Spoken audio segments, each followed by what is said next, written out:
Good morning. My name is Tom Conkle. I'm a cybersecurity engineer and lead CMMC certified assessor with Optic Cyber Solutions. And today I wanted to take a moment to talk about properly marking CUI documents. As we get started in talking about how to properly mark CUI, we need to remember that there are two types of CUI, CUI Basic and CUI Specified. CUI Basic is the standard type of CUI as defined by NARA and doesn't require any specialized handling rules beyond those of the standard protection requirements, whereas CUI Specified incorporates category-specific requirements and in some cases requires unique marking and dissemination requirements. So there are several mandatory markings required for documents containing CUI and an optional consideration for you to take into account as you mark documents.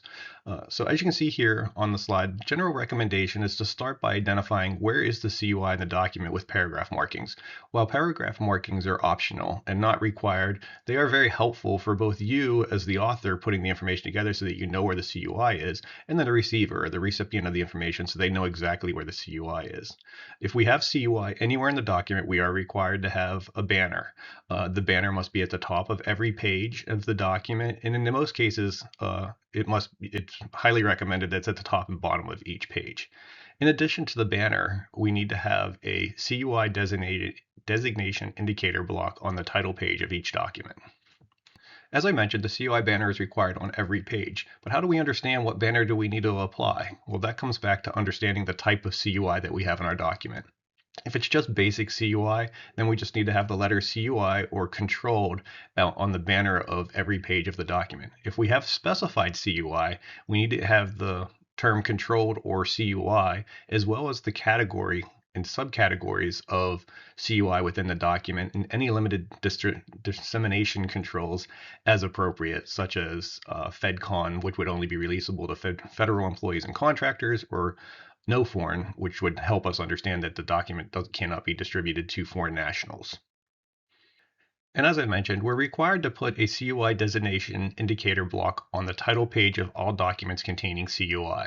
So what is in this block? As you can see here, there are four primary data points that must be included in the block. The first is the controlled by, and this is simply the organization that created the information or is responsible for the artifact that's being created. The next area is the CUI category, and this is where we would specify what type of CUI. If it's specified CUI, we could list the type of CUI here, such as budget, as we see in the examples. If it's basic, we'd list it as basic CUI. Next, we would include any distribution statement or limited dissemination controls as appropriate for the type of CUI in the third row. And then the fourth row is simply the POC, the name and phone number of the individual creating or responsible for the document. So now that we know what information is required to be in the banner and a dissemination control block, we need to understand how we find out what is appropriate for the type of CUI that we have. And to do that, we can start with the CUI registries. We can either use the DoD's CUI program repository or NAR's repository. Both have the same type of information, understanding how we should mark documents depending on the type of CUI. So we're going to use the DoD's CUI program now to walk through a couple examples so that we can understand how to find the information. So as you can see here on this slide, I've simply drilled down from the DoD's CUI registry through the Defense Organizational Group Indicator Group to the Controlled Technical Information category, because that's the type of information that we have. So, and on this page, we can see that Controlled Technical Information is abbreviated CTI, and it doesn't have any warning statements that are required for it, but it does list which type of distribution requirements are applicable for the CTI information. And similarly, we can take a look at the export control type of specified CUI. In this case, we can see export controlled is abbreviated EXPT. It does have required warning statements that must be on the title page, and it also has distribution control statements that we must put within the designation indicator block when we're using export controlled data.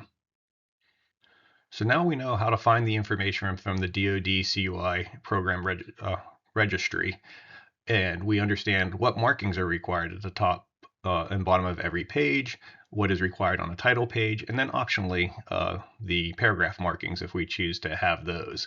So it's important to make sure that we are properly marking all documents. And while we only talked about documents in this video, of course, this type of information still applies to whether it's a spreadsheet or PowerPoint or any type of information that, or any type of artifact that contains CUI. It's required to have these markings. Again, my name is Tom Conkle, and thank you for spending some time with me today to talk about CUI markings.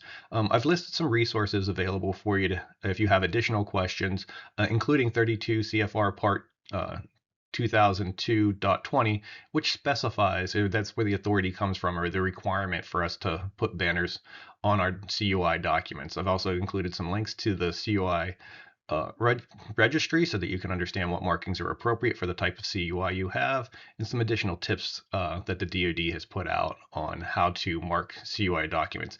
And then, of course, at Optic, we're always available, and we have resources to help you on your CMMC journey. Optic Cyber Solutions strives to help organizations identify and address their blind spots through our assessment, implementation, and advising services. For more information about Optic Cyber Solutions and our services, reach out at info@opticcyber.com or check out our website at opticcyber.com.